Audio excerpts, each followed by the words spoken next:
नमस्कार साथियों जो भी लोग एलएलबी कर चुके हैं या जो वकालत पेशे में आने की सोचते हैं और जो राजस्व तहसील स्तर की वकालत करना चाहते हैं उनका आगे भविष्य क्या है।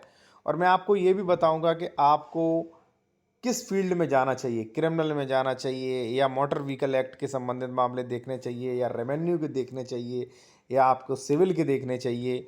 तो वो भी मैं आपको बताऊंगा। अगर मान लीजिए आप ये डाउट है आपको, तो आपका डाउट क्लियर करने की कोशिश करूंगा। और खासकर वो लोग देखें जो राजस्व तहसील स्तर की वकालत करना चाहते हैं, नए नए वकील बने हुए हैं, स्टार्ट किया है या स्टार्ट करना चाहते हैं, तो वो लोग ज़रूर देखें। ठीक है कि आपको जो है अब कौन कौन से कार्य जो हैं आपके हाथ से चले गए जो कि ऑनलाइन होने लगे, जिनमें एडवोकेट का रोल नहीं है। ठीक है, तो धीरे धीरे काम जो है जा रहा है ऑनलाइन की तरफ। तो कहीं ना कहीं एडवोकेट की जो वहाँ पे ज़रूरत थी वो ख़त्म हो गई, तो काम भी आपका ख़त्म हो गया, तो अर्निंग भी आपकी नहीं आएगी। तो कौन कौन सी वो चीज़ें हैं जिससे आने वाले समय में आपकी वकालत को खतरा पैदा करेंगी, कहीं ना कहीं परेशानियां होंगी। ठीक है, वो मैं बताने वाला हूँ। और जो भी लोग मान लीजिए नए नए एडवोकेट हैं, ठीक है, तो ये आप ये कोड ड्राफ्टिंग नियम ई बुक देख सकते हैं। इसमें आपको कई चीज़ें मिल जाती हैं साथियों, जैसे स्टे एप्लीकेशन। इन सब का मैंने क्या किया है, इन सब का जो भी है नियम प्लस ड्राफ्टिंग, जैसे स्टे किस धारा में लगेगी, कैसे एप्लीकेशन दिया जाता है, फिर उसका पूरा जो है लेटर रहेगा, मतलब कैसे लिखें। इसी प्रकार के सीमांकन, जमीन बंटवारा, कब्जा हटवाने के लिए रजिस्ट्री कैंसिलेशन, दाखिल खारिज रुकवाने के लिए रेस्टोरेशन। ठीक है, कौन सा केस किस न्यायालय में चलेगा, वाद पत्र, न्यायालय का चयन, वाद तथ्य, अंतोष, धनाधिकारिकता। ठीक है, तो ये सारे टॉपिक सारे सेक्शंस के साथ, ठीक है, नियम के साथ आपको मिलेंगे इस ई बुक में। अगर आपको लेना है तो स्क्रीनशॉट ले लीजिए, व्हाट्सएप नंबर ये है। ठीक है, 390 फीस है। इसमें बहुत अच्छी चीज़ें मिलेंगी, बहुत आसान भाषा में मिलेंगी। देखिए, सबसे पहले मैं आपको बता दूं कि पहले तहसील स्तर में क्या होता था। पहले जो भी दाखिल खारिज होते थे, ठीक है, उत्तराधिकार दाखिल खारिज होते थे, सीमांकन होता था, धारा 80 या मान लीजिए 143 होता था, बंटवारा या संशोधन था, वो एडवोकेट के द्वारा ही होते थे। ठीक है, अब धीरे धीरे सरकार ने जो है ये प्रक्रियाएं ऑनलाइन कर दी, तो आम आदमी भी करवा सकता है। देखिए, हमारा उद्देश्य ये नहीं कि सरकार ने गलत किया, सरकार ने अच्छा किया है, बहुत अच्छा किया है। फिर भी एडवोकेट के लिए जो काम बचते हैं मैं आपको बता दूंगा, काफ़ी काम बचते हैं। ठीक है ना।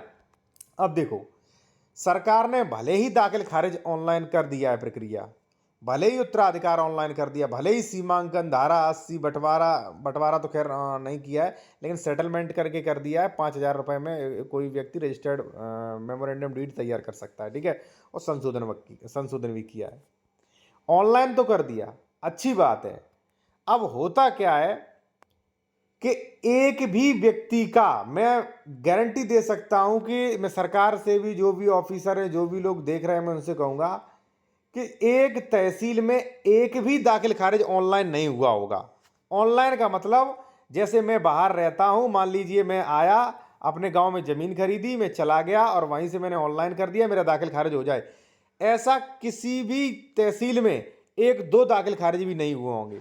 होता क्या है, मान लीजिए ये दाखिल खारिज है, आपने ऑनलाइन कर दिया, उनके पोर्टल पे चला गया, वो क्या करेंगे, वो इस प्रकार से रिजेक्ट कर देंगे कि भैया इसमें 88, 89, 90, 97, 98 के जो है वो नियमों का उल्लंघन नहीं होता, ये शपथ पत्र नहीं दिया या मूल बैनामा नहीं दिया, या मान लीजिए फलाने व्यक्ति ने छोटी मोटी कमी निकाल के वो रिजेक्ट कर देंगे। ठीक है, जब रिजेक्ट करेंगे तब ये लोग रिश्वत मांगेंगे, तहसीलदार हुए या लेखपाल हुए या पेशकार हुए।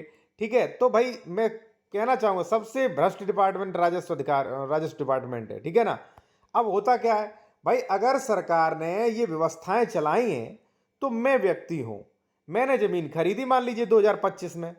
ठीक है, 2025 में मैंने खरीदी, मान लीजिए मैंने 6 महीने बाद जो है ऑनलाइन घर बैठे आवेदन कर दिया। अब कायदे में आवेदन किया है, तो नियम ये है कि धारा 34-35 में जैसे ही तहसीलदार के यहाँ पे आवेदन पहुंचता है, तहसीलदार उसकी जांच करवाए। ठीक है, अब वो कह देते हैं कि नहीं, आपका मूल बैनामा नहीं हुआ। भाई साहब, जब पूरा हमारा साइड पे आ रहा है, जब जो आईजीआरएस की साइड है वहां पे आ रहा है, ठीक है, हालांकि मैं दूसरे विषय में जा रहा हूं, भ्रष्टाचारी के विषय में जा रहा हूं, मुझे नहीं जाना चाहिए, थोड़ा आप सुन लीजिए। जब मैं आईजीआरएस में जा रहा हूं, मेरा पूरा डाटा खुल के आ रहा है, दाखिल खारिज वहीं से ऑनलाइन हुआ, सारी चीजें सही हैं, आप नोटिस भेज दो, वो आपत्ति नहीं लगा रहा है, फिर आप क्यों रिजेक्ट करते हो? फिर जब हम आएंगे तब आप कहोगे 50,000 रुपया दो, 10,000 रुपया दो, दलाली का काम होता है। तो कहने का मतलब साथियों ये है कि तहसील स्तर पर जो है वो 19% दलाली का काम होता है, ठीक है ना, दलाली का काम। अब ऑनलाइन उत्तराधिकार है, आपने कर दिया, लेखपाल के पास पहुंच गया, लेखपाल जो है आनाकानी कर रहा है, 10% तो सही काम कर रहे हैं, 90% आनाकानी कर रहे हैं, नहीं कर रहे हैं, बस जब वो ले लेंगे पैसा 1000, 1500, 2000 तब ऑनलाइन उत्तराधिकार चढ़ाएंगे, ठीक है। दूसरा, सीमांकन।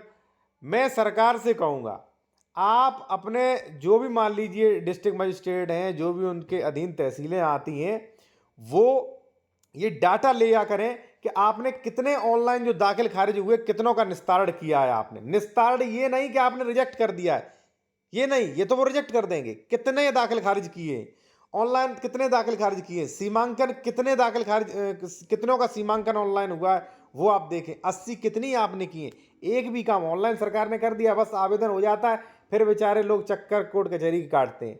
अब देखो, इनमें एडवोकेट का तो खत्म हुआ है, एडवोकेट का खत्म हुआ है, लेकिन अब ऑनलाइन करके अधिकारियों से मिलो, पैसा जेब में डालो और अपना करा लो काम, ठीक है।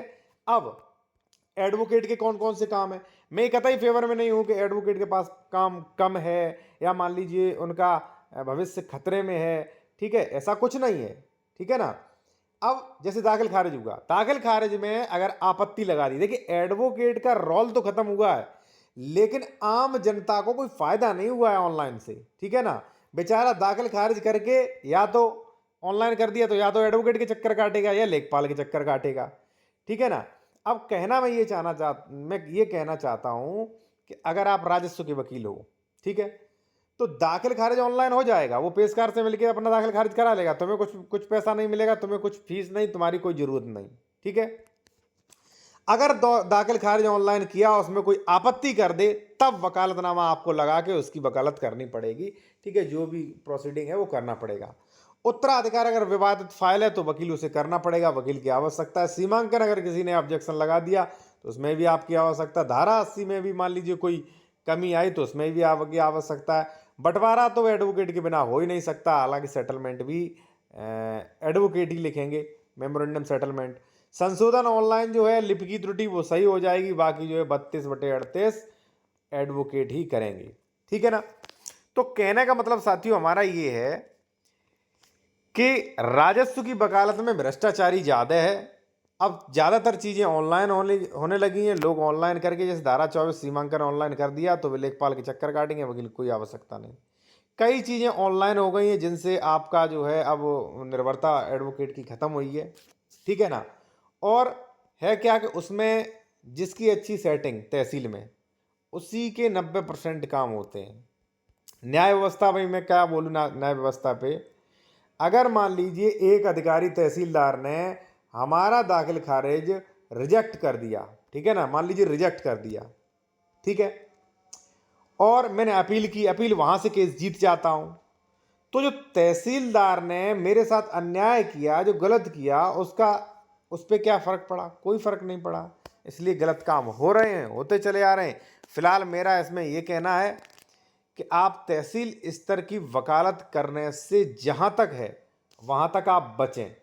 आप परेशान हो जाओगे, क्योंकि देखिए वहां पे एक तो मैं आपको बता दूं अधिकतर चीज़ें ऑनलाइन हो गई हैं, ठीक है। ऑनलाइन के बाद भी सेटिंग वगैरह, दलाली वगैरह, ये चीज़ें ज़्यादा चलती हैं, ठीक है। अगर आपको वकालत करना है, राजस्व की करना है, तो आप कमिश्नरी है, कलेक्ट्रेट है, यहाँ पे कर सकते हैं, ठीक है। और जैसे मान लीजिए आपको सिविल अच्छा लगता है तो आप सिविल की वकालत कर सकते हैं, जैसे मान लीजिए ज़मीन संबंधी मामले हैं, अधिकार संबंधी मामले हैं, तो उन्हें देख सकते हैं।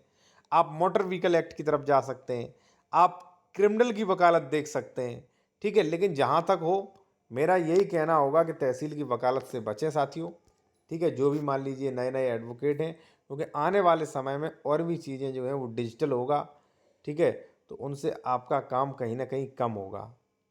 और आजकल जिस स्तर से एडवोकेट बढ़ रहे हैं तो वहाँ पे काफ़ी दिक्कत है, ठीक है। बाकी मान लीजिए अगर आपको कोई सपोर्ट चाहिए है तो कोड ड्राफ्टिंग नियम ई बुक लिख सकते हैं, इसमें काफ़ी जानकारी आपको मिल जाएंगी, ठीक है।